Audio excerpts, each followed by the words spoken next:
Bismillahirrahmanirrahim. Assalamualaikum warahmatullahi wabarakatuh. Perkenalkan, nama saya Sardi Haryanto. Pada kesempatan ini saya akan memaparkan tugas geomorfologi saya yang berjudul Geomorfologi Landform Fluvial Sungai Oyo di Kecamatan Gilipat, Kabupaten Gunung Kidul. Nah, seperti yang kita ketahui bersama, geomorfologi adalah cabang ilmu geografi yang mempelajari tentang studi bentang atau bentuk lahan. Nah, sementara menurut Verstappen, bentuk lahan itu dibagi menjadi 9 jenis. Nah, pada kesempatan ini saya mungkin akan lebih memfokuskan tema saya pada bentuk lahan asal fluvial. Nah, proses terbentuknya lahan fluvial. Proses pembentuk lahan fluvial akan diawali pada proses terjadinya hujan ke permukaan tanah, kemudian adanya penyerapan atau infiltrasi yang dilakukan oleh tanah. Setelah itu menuju ke bawah, menuju celah batuan hingga sampai tertampung oleh lapisan batuan impermeabel atau perkolasi. Nah, gambar di bawah ini adalah contoh di mana siklus hidrologi itu terjadi sampai proses terjadinya hujan atau presipitasi kalau dalam bahasa geografinya. Kemudian kita masuk ke dalam konsep bentuk lahan fluvial. Bentuk lahan asal proses fluvial berhubungan dengan kerja aliran sungai. Jadi berbicara tentang bentuk lahan asal fluvial itu intinya adalah sungai gitu. Kemudian pada bentuk lahan fluvial ada beberapa jenis proses yang berlangsung, di mana ada gradien sungai, kemudian volume atau debit air, jenis muatan atau material, kemudian wilayah jatuhan air hujan, dan juga cuaca atau iklim yang mempengaruhi. Nah, stadium sungai yang terdiri menjadi 3 asumsi. Yang pertama, sungai muda. Sungai yang mempunyai tenaga yang kuat sehingga mampu menerobos apa saja yang dilaluinya. Dan pada jenis sungai muda itu ada proses yang disebut dengan erosi. Aliran muda ini akan menerobos apa saja yang dilaluinya dengan kekuatan material dan debit yang sangat besar. Kemudian sungai muda ini ditandai dengan bentuk penampang sungai yang berbentuk huruf V karena berada di hulu. Kemudian masuk ke sungai dewasa, sungai ini sudah mengalami penurunan tenaga sehingga kemampuan menerobos rintangannya sudah mulai berkurang, bahkan hampir hilang. Pada sungai ini biasanya terjadi kelokan atau meander. Hal ini disebabkan karena adanya tenaga erosi ke bawah permukaan yang diangkut, sedangkan aliran air hanya mampu mengikis ke bagian sampingnya saja.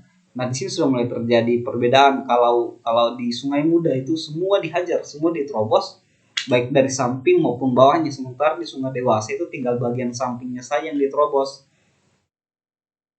Nah, masuk ke dalam sungai tua, sungai ini sudah menjadi depositor aktif karena aliran sungai ini tidak mampu mengangkut material yang berasal dari hulu, baik dari sungai muda maupun sungai dewasa. Sungai tua ini berperan sebagai tempat untuk pengendapan atau sedimentasi. Nah, ini adalah contoh penampang permukaan mulai dari sungai muda, yaitu zona di sana ada proses pengikisan atau erosi, kemudian ada sungai dewasa, proses transportasi atau pengangkutan, dan juga sungai tua sebagai zona pengendapan atau sedimentasi. Kemudian jenis materialnya itu dibagi menjadi 3, suspended load, bed load, dan soft load. Nah, gambar di bawah ini mungkin lebih menjelaskan tentang material yang diangkut, di mana suspended load itu sudah menyatu dengan air bahkan sampai berubah warna air. Kemudian ke bed loadnya itu berupa pasir yang terapung atau juga terbawa oleh aliran air, dan juga masuk di sulfat lot itu ada bebatuan dan juga tanah yang terangkut oleh arus aliran sungai. Kemudian bentuk lahan yang dihasilkan dari fluvial itu sendiri, yang pertama ada kipas aluvial, terbentuk karena adanya deposisi aluvium dari bedlot. Berarti dia yang masih terapung di apa atau ya, tertransportasikan, yang disebabkan perbedaan gradien pada dahulunya datar kemudian menjadi naik sehingga adanya terjadi pengereman pada pertemuan aliran, sehingga deposisi yang berat akan diendapkan pada pertemuan ini. Kemudian air yang masih mempunyai kekuatan langsung menuju ke laut. Kemudian crevasse space. Nah, ini contoh crevasse space ada di dalam gambar. Kita masuk ke poin 3, ada floodplain. Biasanya dia di sungai dewasa dengan adanya dataran permukaan sungai yang datar. Kemudian teras aluvial, fluvial yang dicirikan dengan dinding berlerang curang pada satu sisi lereng datar, dan juga landai yang terbentuk karena adanya potongan bawah atau degradasi dasar lembah. Kemudian ada poin bar, terbentuk karena pengendapan material di dalam alur sungai dan berlangsung pada saat yang bersamaan dan erosi ke arah samping pada sisi yang berlawanan dan biasa terjadi di daerah meandering. Delta, bentuk lahan hasil penyusunan darat dan laut yang disebabkan sedimentasi yang terbawa oleh proses fluvial. Sedimen sungai yang terbawa kemudian diendapkan, namun tidak diambil oleh pasang surut ataupun gelombang. Nah, ini adalah contoh proses atau hasil bentuk lahan yang terjadi karena bentuk lahan fluvial dari sungai sampai menjadi bentuk lahan. Kemudian kita masuk pada studi kasus di morfologi and form fluvial Sungai Oyo. Sungai Oyo merupakan sungai yang terletak di kawasan Kars, Gunung Sewu, dengan hulu di Manyaran, Kabupaten Wonogiri, Jawa Tengah. Sungai ini membentang sepanjang Pegunungan Sewu hingga mencapai daerah Bantul untuk bertemu dengan aliran Sungai Opak dan akan menjadi satu jalur untuk menuju muara di selatan daerah Istimewa Yogyakarta. Ini jenis sungainya kalau di musim hujan dan juga kalau di musim kemarau.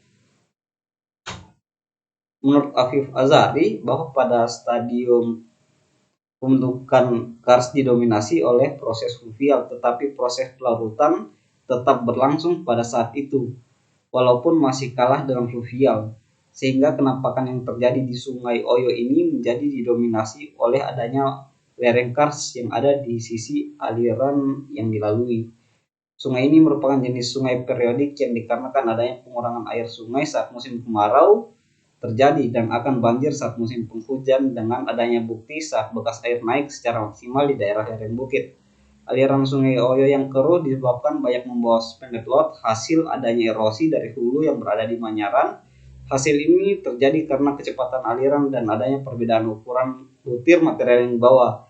Batuan runcing yang terdapat di daerah aliran Sungai Oyo merupakan hasil rembakan oleh kerja-kerja dari erosi itu sendiri. Nah, ini adalah daftar pustaka yang bisa saya sajikan dari hasil presentasi saya. Sekian dari saya. Wallahul muwaffiq ila aqwamit thoriq. Wassalamualaikum warahmatullahi wabarakatuh.